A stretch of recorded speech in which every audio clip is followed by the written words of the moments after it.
Hi there, it's Matt here, and a warm welcome back to the podcast and back to another of our general brain science episodes. This is a topic a number of you asked for after I did a social media post about a certain class of medications for sleep apnea, specifically the GLP-1s. Let's take a step back, because there is sometimes a moment in science when a familiar character steps on stage wearing an unfamiliar costume. We start wondering if we ever understood the character at all. GLP-1s are having that moment. If you follow health news, you know GLPs like Ozempic from the metabolic world. It helped drive the rise of the blockbuster GLP agonists used for weight regulation. For years, researchers viewed GLPs as a gut hormone that told the pancreas how to behave, told the stomach how fast to empty, and told the brain when enough food had been eaten. And that was the story, full stop. Except it was not the full story. A new review just published that I found fascinating, released in the International Journal of Molecular Sciences, did something meaningful. It gathered an enormous amount of scattered evidence about GLPs and placed that evidence in a single frame. When you step back and look at that frame, they suggested you see something interesting. GLPs are no longer tied down to the metabolic plot. Instead, some scientists think they also look like potential defenders of the human brain. This episode is that story evaluated critically. A story about a molecule with a side career that no one expected. A story about how the gut can influence the fate of brain cells. A story that might change the way we think about aging, memory, disease, and the future of neurodegeneration research. So let us start with where GLPs come from. Because in any good story, you begin with origins. Your small intestine releases GLPs when food arrives. That hormone signals to your pancreas and your brain. It manages appetite, energy use, and glucose levels. That much is standard. But the review points out something that should make you stop. GLP receptors are spread across the brain. They live in regions you would never expect a gut hormone to influence. The hippocampus, the frontal cortex, the basal ganglia. These are regions that govern memory, decision-making, emotion, and movement. They are also regions hit hardest by Alzheimer's disease and Parkinson's disease. Why would a metabolic hormone be wired into some of the most vulnerable networks in the brain? When researchers first found GLP receptors in the brain, they assumed it was a simple appetite control loop. Eat food, release GLPs, reduce hunger, end of story.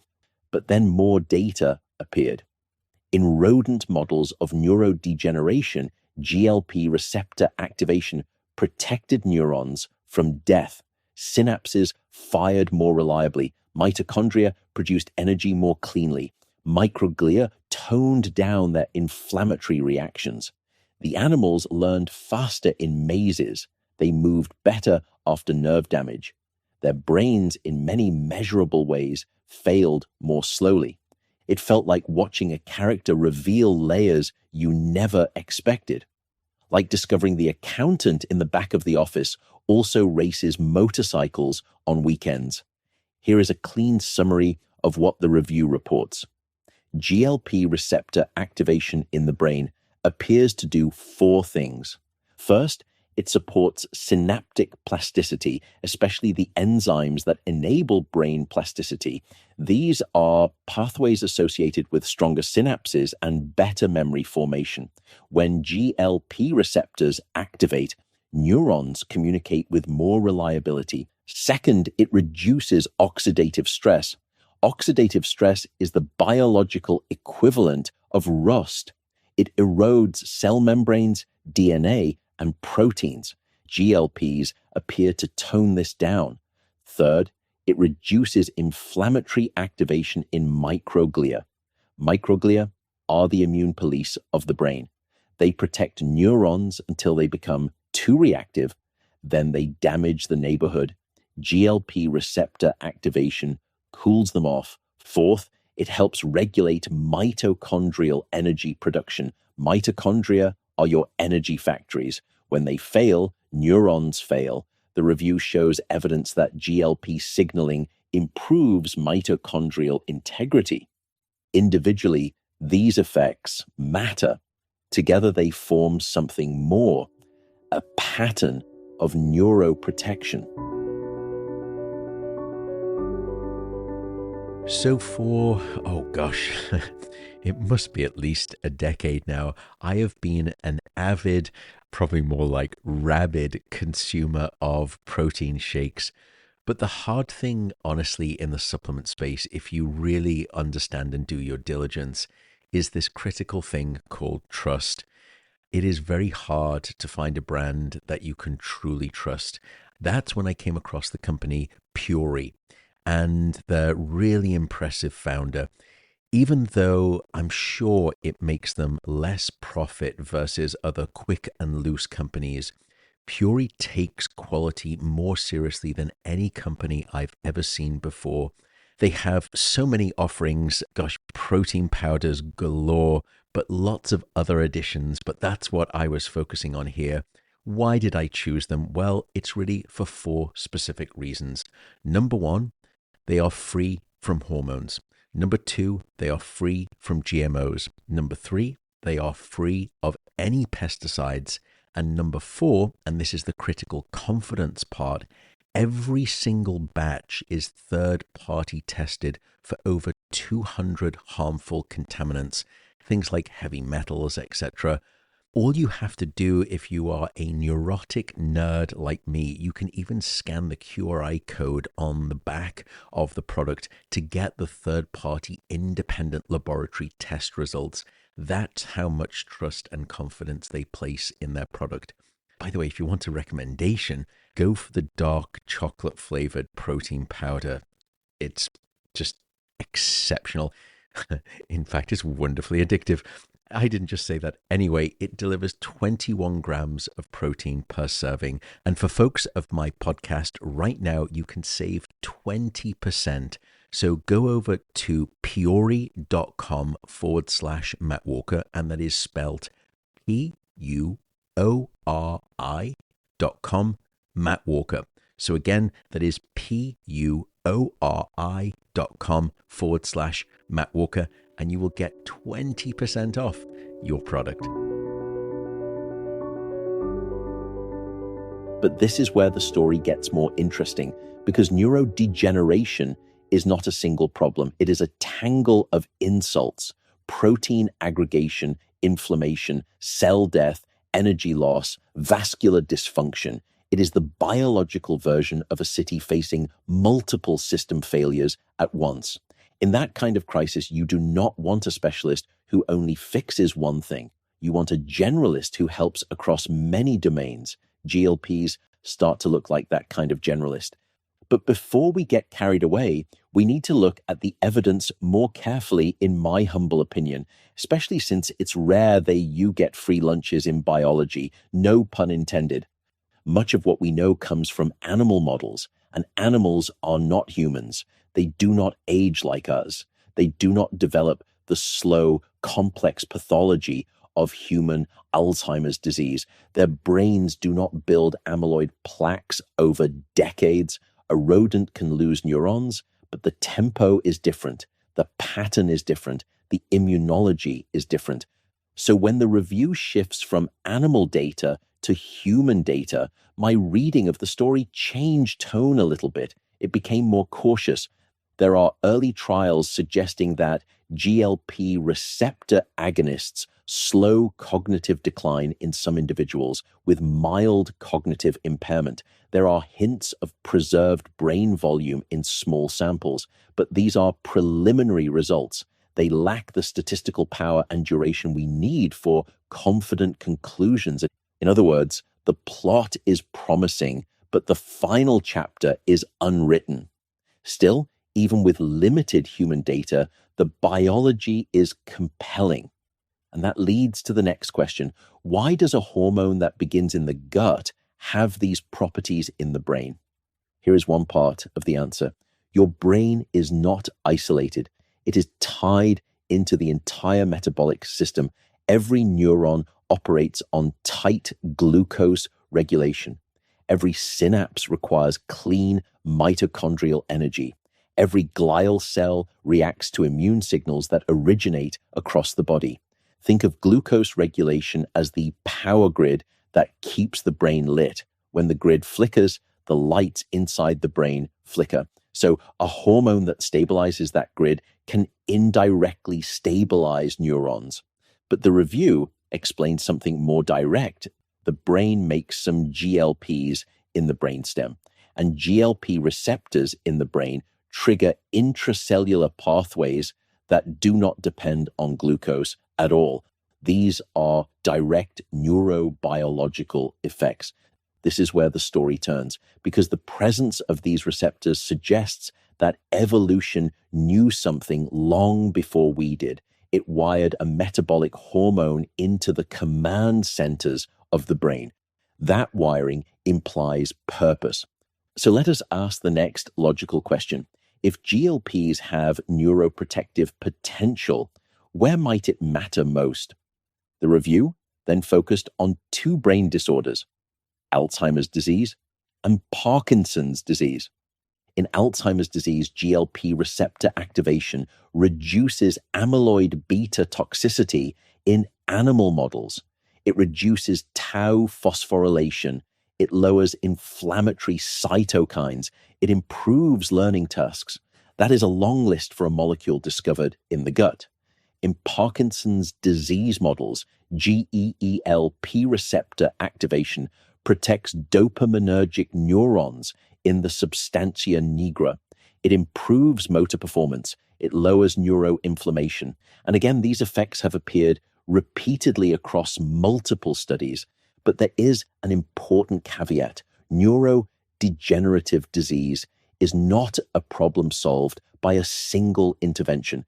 It is not a broken gear that needs oil. It is a network failure. And solving a network failure requires early, aggressive, multifaceted intervention. If GELLPE receptor agonists become part of that toolbox, they will be one piece of a larger ensemble. I spend an inordinate amount of time at a desk since I'm reading papers, and writing grants. So posture and comfort matter to me a great deal. This episode's sponsor, Uplift Desk, has been my absolute salvation in this regard. More specifically, their superb new Uplift V3 standing desk lets me raise or lower the surface without derailing my train of thought, which, to be honest, is really saying something. The science behind movement at work is really rather clear. Short standing intervals improve circulation, concentration, and even metabolic health. The desk itself is elegant, sturdy, and refreshingly practical. Plus, I can choose the finish and the layout so easily when configuring it online that I don't need a degree in interior design. If you'd like to move a bit more while you work like me, just visit upliftdesk.com/Walker and use the code Walker. You'll get 4 free accessories, free shipping and returns, and a 15-year warranty. Again, that's upliftdesk.com/Walker. Now let us connect this to sleep, because I cannot resist that connection. Sleep is the nightly maintenance cycle for the brain. It clears metabolic waste. It recalibrates synapses. It restores mitochondrial function. It reduces inflammation. Everything GLPs seem to assist, sleep supports too. Picture 2 teams working different shifts in the same building. GLPs may be influencing stability during the daytime. Sleep handles the night shift. If one team is strong and the other weak, the building suffers. If both are strong, the building holds. This is why metabolic health and sleep health converge. Poor sleep disrupts glucose regulation. Poor glucose regulation disrupts sleep. They feed into each other. GLP signaling sits exactly at this intersection. So when we talk about GLPs and neurodegeneration, we are really talking about the triangle of metabolism, sleep, and neuronal survival. Now, let me bring you into a more narrative moment, or you can just hit that 15-second skip button. I won't be upset. But imagine walking into a workshop where craftspeople restore priceless things. You see tools for stabilizing wood, cleaning metals, patching cracks in old ceramics. You hear soft tapping as the workers repair fine details that no one else notices. That is what GLP receptor activation looks like at the molecular level. Quiet work, incremental work, but work that over time preserves what matters. The hippocampus, for example, is a structure that ages faster than most people realize. It loses volume in midlife. It loses synaptic strength. It loses the ability to encode sharp, new memories. If a molecule supports synaptic plasticity there, even modestly, that has value. But we also need to be realistic. GLPs are not a miracle solution. They are not a cure for Alzheimer's disease. They are not a cure for Parkinson's disease. They are molecules with potential mechanistic reach. That reach must be tested in rigorous clinical trials. The review calls for those trials: longer duration, larger samples, biomarker integration, brain imaging, cognitive outcomes, motor outcomes, survival outcomes. Until that work is done, everything remains a possibility, not a promise. Still, there is a reason researchers are excited. Part of that excitement comes from a simple observation. When a drug class has strong metabolic effects, strong vascular effects, and strong immune effects, it tends to influence brain health too, because the brain sits at the end of every one of those roads. Nearly every neurodegenerative disease is worsened by impaired metabolic control and chronic inflammation. GLPs hit both. Here is another analogy to ground the point. Think of your brain as a massive server. It runs hot. It has no cooling fans. It relies on blood flow and mitochondrial function to keep the system within limits. Over decades, that system accumulates heat damage. Inflammation is like dust clogging the vents. Oxidative stress is like a slow short circuit. Synaptic failure is like corrupted code. GLP receptor activation appears to help with the cooling, the cleaning, and the code integrity. Not perfectly, not fully, but enough to matter. Let me be clear. This is not an endorsement of GLP drugs for brain health. It is an explanation of what current science suggests. It is a call to take the biology seriously, and it is an invitation to view the gut-brain axis as more than a curiosity, because the most striking part of the review is not the individual findings. It is the coherence of the entire system. A metabolic hormone influences neuronal survival. A neuroprotective molecule originates in the intestine. The gut and the brain are intertwined in ways we once underestimated, and science moves slowly until it moves quickly. We spend years thinking a molecule has one narrow job. Then a review like this arrives and expands the field. It is a reminder that biology is not siloed. It is integrated. And so for whatever it's worth, here is my own personal scientific take-home, non-medical, non-prescriptive, and not having a horse in this race. Protect your metabolic health. It protects your brain, protect your sleep. It protects your metabolism and your brain. Support both systems, and your brain will thank you. GLP research will evolve. Trials will be completed. Mechanisms will be mapped. Some effects will hold, others will fade under scrutiny. That is how science works. And that's all okay. But one thing feels certain in my mind. The gut-brain axis is not a side story in neuroscience. It is part of the main story, and GLPs are now one of its most interesting characters. And so take care of your sleep, take care of your brain, hug the people you love more often. Thanks so much for listening. It really means a great deal.